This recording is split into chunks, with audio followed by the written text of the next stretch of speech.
Welcome to my channel, where we explore the dark and twisted world of horror stories.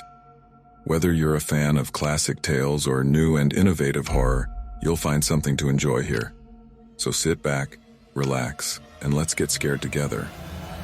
3 decades back, I was in 6th grade, part of a gang of 5 buddies who always hung out together.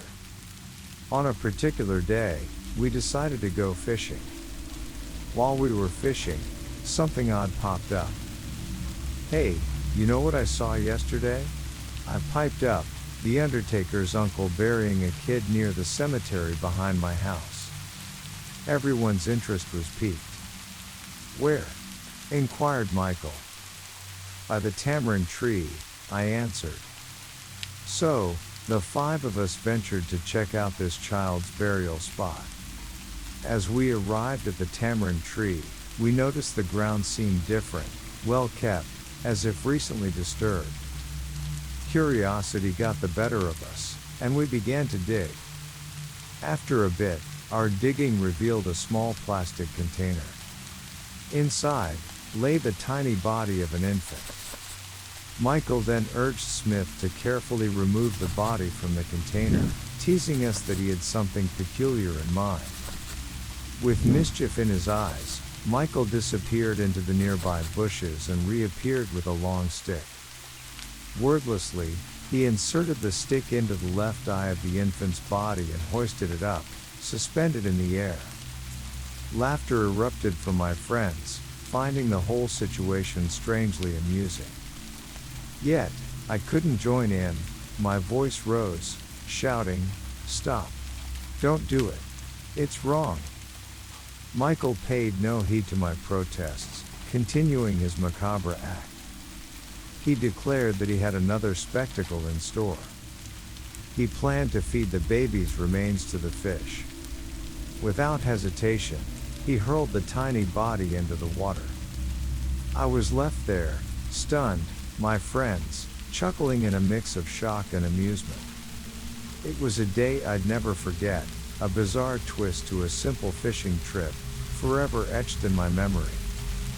Amid the frenzy, Michael's actions grew even more gruesome.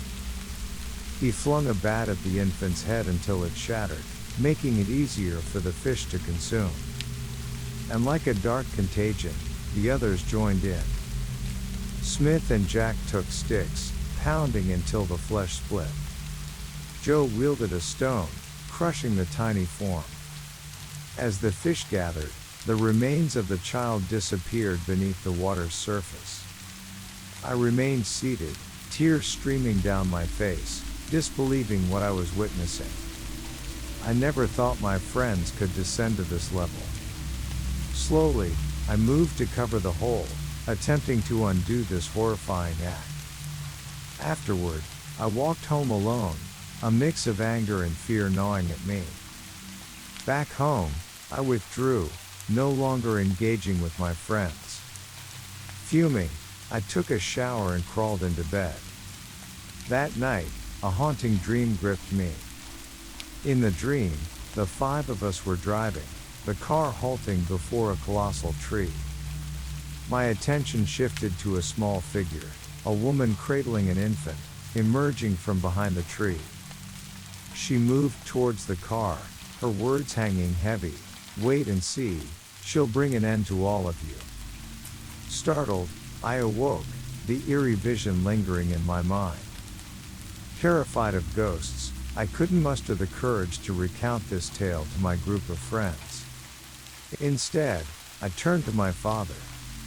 When I shared the unsettling story with him, his anger flared, primarily at my friends for playing such a disturbing prank. He revealed to me that the child had passed away while still in its mother's womb. Tragically, the mother suffered fatal complications a day after delivering the stillborn. My father had kept this secret, fearing it would burden me with guilt for our thoughtless actions. Moved by remorse, my father suggested that we approach my friends to seek forgiveness. So, the next morning, we ventured to the cemetery together. Beneath the same tree, we arranged the items my father had brought for this purpose, pleading for forgiveness. Unexpectedly, a branch snapped from the tree, shattering the offerings we'd set out. My father sighed, believing that the child's mother couldn't accept our plea for forgiveness, sensing her anger. Despite this, he took us to a temple to perform a ceremony led by Luang Pu. On our way there, something unusual occurred. My father seemed convinced that the child's mother wouldn't let us off the hook so easily. The unease was palpable, hanging in the air like a heavy cloud. We arrived at the temple and immediately sought out an elderly monk in the parsonage. Upon our arrival, the aged monk regarded us, his gaze lingering. He spoke, stating that Michael, Smith, Joe, and Jack had accumulated substantial merits that would benefit them in their next lives. This revelation sent shivers down my spine, for we hadn't mentioned any specifics to Luang Pu. The venerable monk seemed to grasp the connection between the mother and child. It struck me that Luang Pu had an uncanny understanding of the situation. I feared, however, that even his wisdom might not be able to mend this bond. Despite my doubts, my father's determination to help us prevailed, leading us to attend the woman's funeral to seek forgiveness.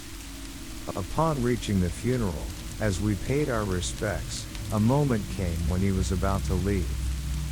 Suddenly, a shout from the village elder pierced the air. "Look, your head shadow has disappeared. Are you 5 up to your pranks again?" In the face of this eerie occurrence, Michael, Smith, Joe, and Jack, true to their nature, remained undeterred by what they saw or heard. Their camaraderie remained, and they continued to jest with one another. Amid the unusual circumstances, Michael quipped, "Is the ghost for real? If it is, when did it manage to break my neck?" With these words echoing, we began our journey homeward. 3 years elapsed, and our companionship had waned, meeting only infrequently. Then one day, I unexpectedly encountered Michael. After a long time apart, I greeted him.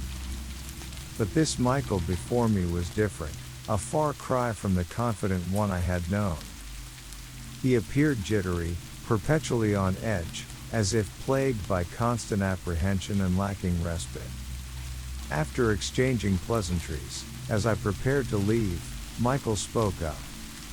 "Hey, can you stay over at my place today? My grandmother's away for a temple event, so there's no one at home." Touched by concern for my friend, I agreed despite my own trepidation. That night, following the plan, I visited Michael. As I entered, he began to share his predicament. "Do you know why I've been staying at my grandma's place and not at home?" he asked. It turned out that whenever Michael closed his eyes, a vision haunted him. He dreamt of a petite woman cradling her baby, standing right outside his house. In the dream, she would utter, "I'm going to drag you down with me." As he recounted this, it triggered memories of the forgotten 3 years. I consoled him, assuring him that we'd engage in acts of goodness. A village event was on the horizon, offering a chance to make a positive impact. With renewed resolve, we laid ourselves to rest. The next day, we readied ourselves for a day of benevolence. However, before we could embark, Michael's grandmother interjected with concern. "Perhaps we should stay in today. Last night, I had an unsettling dream about Michael passing away." Brushing off her premonition, Michael pressed ahead, determined to follow through. Together, we journeyed toward the upcoming charitable activity. As our tradition, we wrapped up the merit making and headed home, the clock striking 4 p.m. We cruised on our motorcycles, with Michael and Smith leading the way. Approaching a bend, my attention was drawn to a parked truck by the roadside. I thought my friends would notice it too. But just as the truck loomed closer, Michael's voice pierced the air with a sharp "Hey! He gunned the throttle, accelerating directly into the truck's rear. A tremendous crash followed, like something splitting apart. I hastened over to the scene, finding Michael sprawled on the ground, a gaping wound on his left eye and his skull fractured, with brain matter seeping out. Smith, on the other hand, lay unconscious. I swiftly called for an ambulance to rush us to help. At the hospital, the doctor's grim pronouncement was swift. Michael had lost his life instantly, while Smith sustained a broken right leg. Grief-stricken, I returned home to gather myself. 3 days later, Smith's condition improved. We visited him, eager to learn more about what transpired. Smith recounted that right before the collision, Michael yelled, "Hey Smith, why are you covering my eyes?" Just before passing out, Smith glimpsed a petite woman standing on Michael's chest. Doubts began to creep in, connecting the dots with the events of 3 years ago. Yet, they consoled themselves with the notion that the past was distant and unrelated. The group united again, this time for Michael's funeral. Upon arrival, Michael's sister presented me with a book, Michael's Diary. I perused its pages, eventually stumbling upon the final entry. A picture caught my eye, a woman cradling a child, accompanied by a chilling phrase, "I'm going to drag you down with me." This discovery solidified my suspicion that it was tied to the child's lifeless form we encountered. A year slipped by, and our paths diverged due to varying academic pursuits. Curiosity nudged me to seek out Smith, intending to inquire about his recovery. I inquired about Smith's whereabouts from his friends, learning that his frequent accidents kept him away from school. Troubled by this, I visited Smith's home after classes. During our meeting, Smith assured me he was fine. I couldn't help but retort that this version of fine involved broken legs, fractured arms, and a body covered in wounds. After a while, Smith pondered aloud why he seemed plagued by this streak of bad luck. I offered comfort and cautioned him against reckless driving in the future. A month later, I received a message from one of Smith's friends. He had been in another serious accident. Concerned, I rushed to visit him. Smith was confined to his bed after crashing his car into a power pole. I inquired about the incident, and he implored me to drive cautiously. He then posed a question: "Do you remember the story I told you about dogs that run in front of cars? They aren't really dogs." He recounted driving to buy something for his mother that day. Despite his string of accidents, he was driving cautiously. As usual, a dog appeared before him, but this time he managed to brake in time. However, as the dog drew nearer, what he saw wasn't a dog, but a young child of about 1 year, dressed in a white shirt and blue pants, walking toward him. In a state of shock, he hit the gas pedal, crashing into a nearby power pole. Recently, he had been tormented by recurring dreams, a woman's voice whispering in his ear, urging him to live in this torment and die slowly. Troubled by his account, I suggested spending a night at his place. Together, we prepared for bed. Around 1 a.m., I was jolted awake by loud clapping sounds in the room. I turned towards the noise and saw Smith clapping as if playing with an unseen presence, exclaiming, "It's fun." Moments later, fear crept in, and he muttered, "I'm scared." Oscillating between these emotions, I approached and shook Smith, asking what was wrong. He seemed to snap out of his trance, suddenly embracing me and confessing, "It's coming again." I offered comfort until he gradually calmed down. Another year passed, and I received the devastating news of Smith's demise. His body, battered by relentless accidents, had given up, leading to his death. I attended his funeral, where his mother shared the agony he endured during his final days, repeatedly murmuring, "Fear, stay away, battling his grim destiny. During a summer break, I visited Joe at his home, extending an invitation to catch up over drinks after our long time apart. Joe suggested postponing our meetup to the next day, as he was busy with work that day. However, the following morning delivered yet another blow: news of Joe's involvement in a truck accident, with surgery underway at the hospital. Thankfully, his accompanying cousin was unharmed. Arriving at the hospital, I inquired about the incident. Joe's cousin shared a harrowing account. During their drive, Joe asked if he saw a woman by the roadside, cradling a baby. Unfortunately, Joe's brother, at the wheel, hadn't spotted anything. Joe insisted that he had seen the woman, who pointed directly at him as she held the child. Then, chillingly, Joe muttered, "It's coming, it's coming." He accelerated as if racing away from an imperceptible menace, which ultimately led to the collision. Strangely, Joe's brother emerged from the ordeal unscathed, while Joe lay in a coma, necessitating urgent surgical intervention.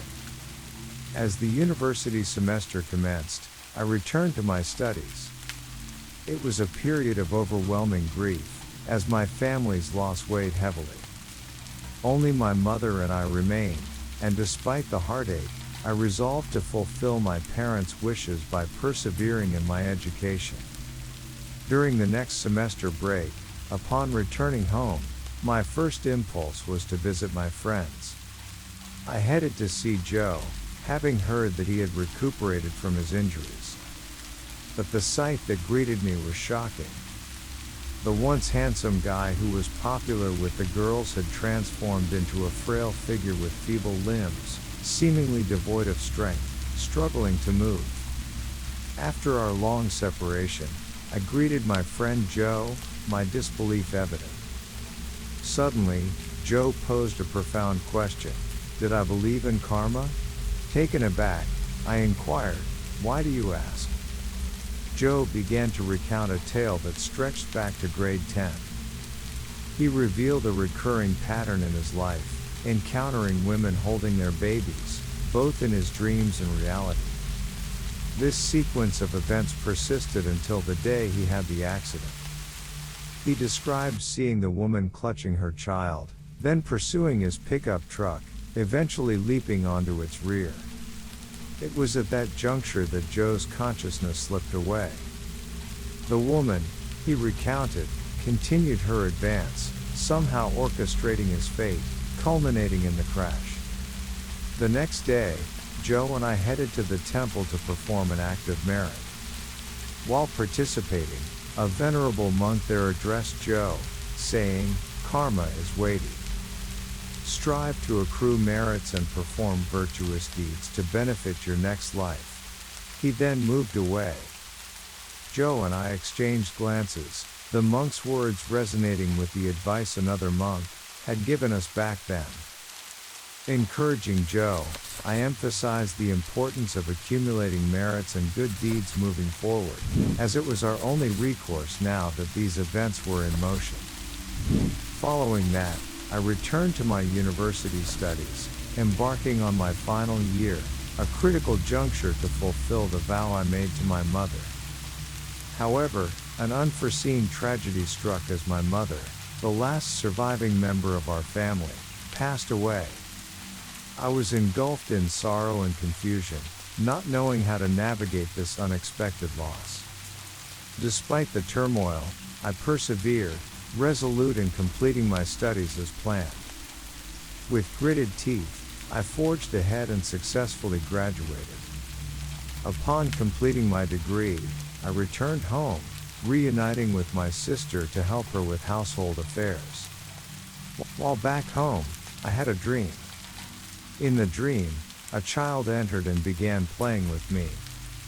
I immediately recollected my friend's stories and realized that this child might be the same entity they had encountered. This realization jolted me awake. I hastened to recount the ghostly encounter to my sister, who dismissed it as a jest. She assured me that she had lived here for a long time without witnessing anything unusual.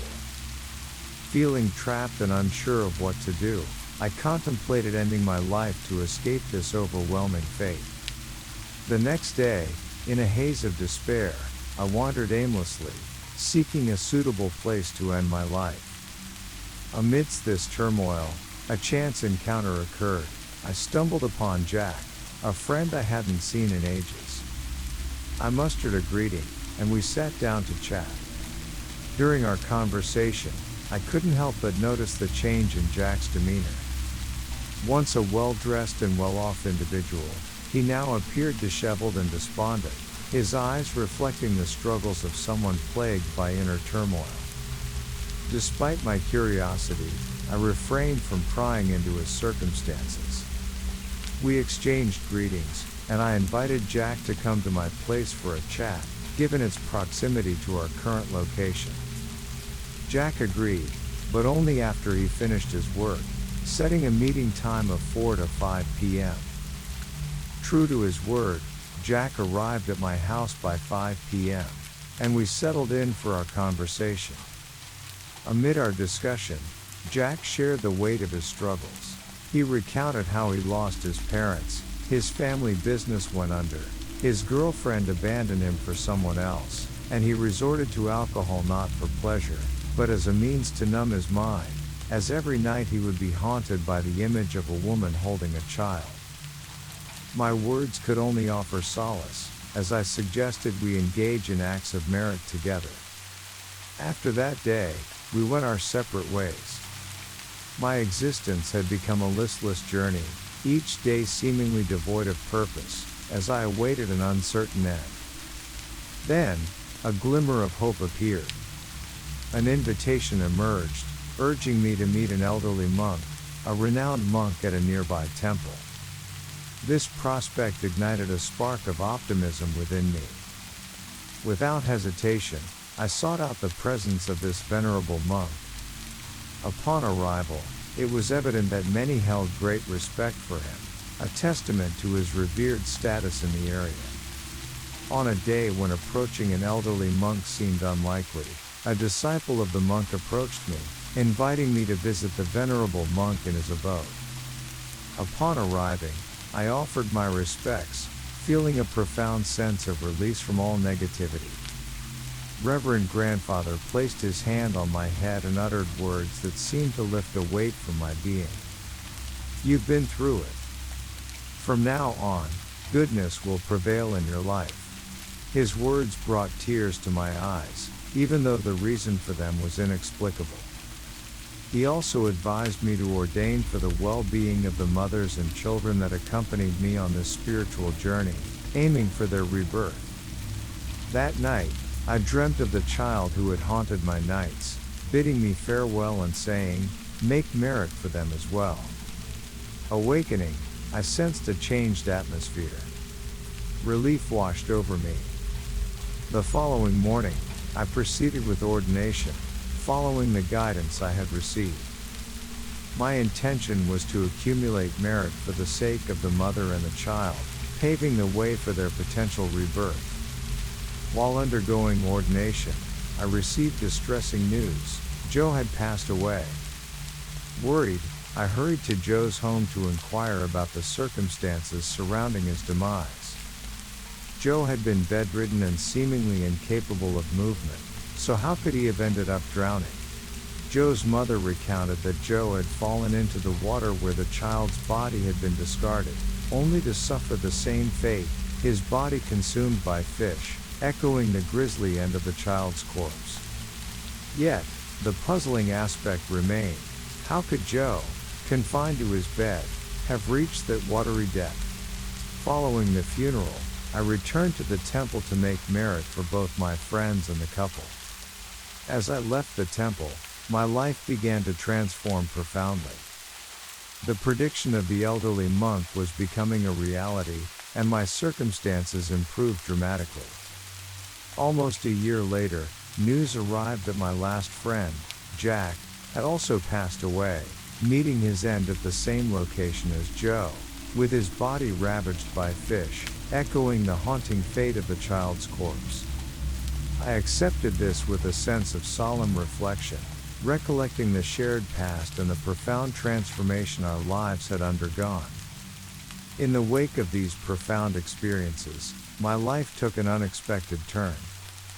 Guided by the wisdom of the venerable monk, I found solace, and a sense of purpose began to infuse every step of my journey.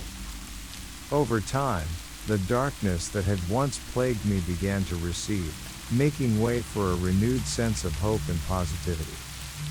The teachings and acts of merit transformed my perspective, gradually healing the wounds of the past.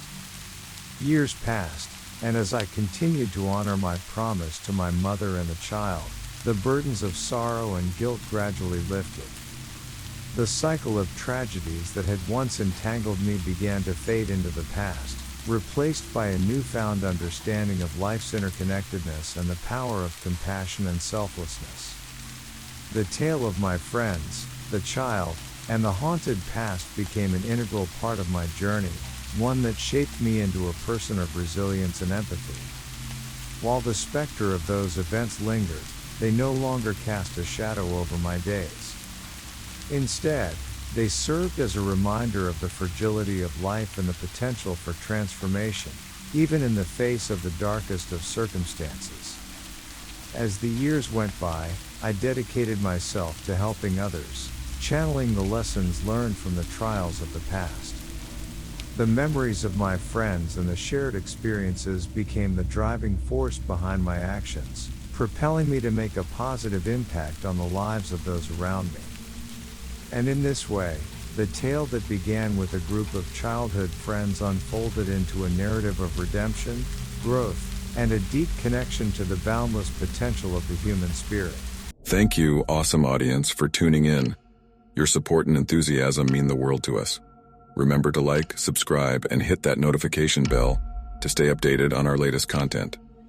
Until next time, keep spreading positivity and embracing creativity. Stay amazing, and we'll see you soon.